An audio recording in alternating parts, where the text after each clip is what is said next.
When David Allen wrote Getting Things Done, he used a paper based system. Of course, that was before most of us had laptops and tablets and smartphones.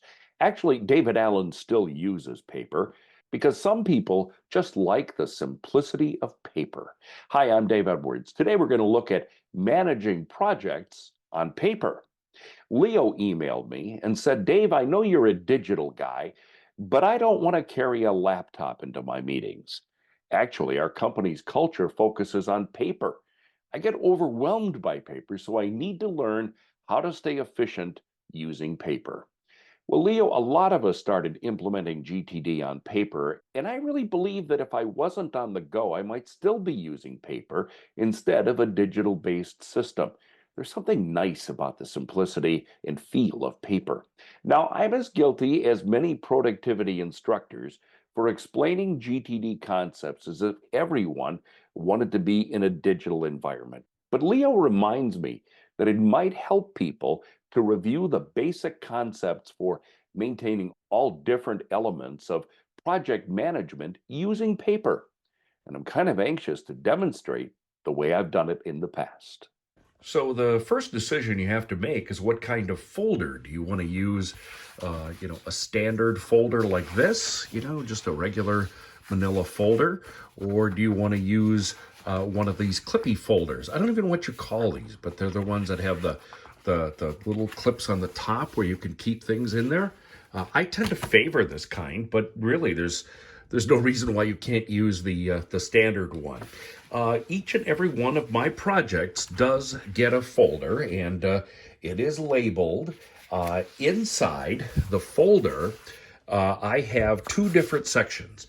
On the left side, this is the contact information for the people who I'm working with on this project. And sometimes I actually don't even write it on a sheet of paper. I just write it on the inside of the folder. But I guess in this case, I had all of the information in writing, so I put it on the left side. I like having this here. Some people just build everything on one side, but this is my ready reference thing. And sometimes I'll even make little additional notes here on this side. But this is my go-to sheet for figuring out who I contact on the project. Now, on the right side, these are all of my project notes. The top sheet is always the most recent thing, and in this case, it was a planning meeting. I always put a date for everything that I do. Everything in this stack has a date on it. This shows me chronologically where we've finished a project.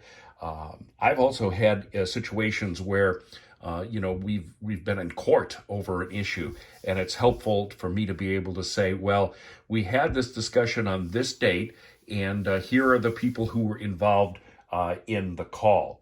If I have multiple pages for this meeting, I'll put a number in the upper right-hand corner.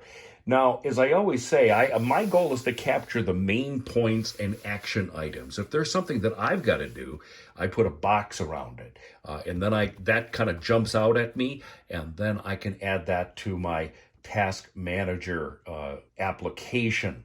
So I always do that. I box off action items or even delegated items. I will put a box on because I'll put that into my task manager system as well. If I come up with something that, I have a question about, typically what I will do then is I will put a question mark next to it. And that will then jump out when I process my notes later on. If it's something that I'm waiting for, in this case, John is going to decide who's involved in the team. I will put a WF for waiting for.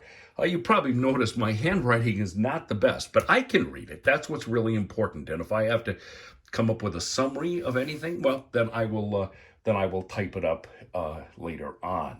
It's a good practice to highlight main ideas and other important things.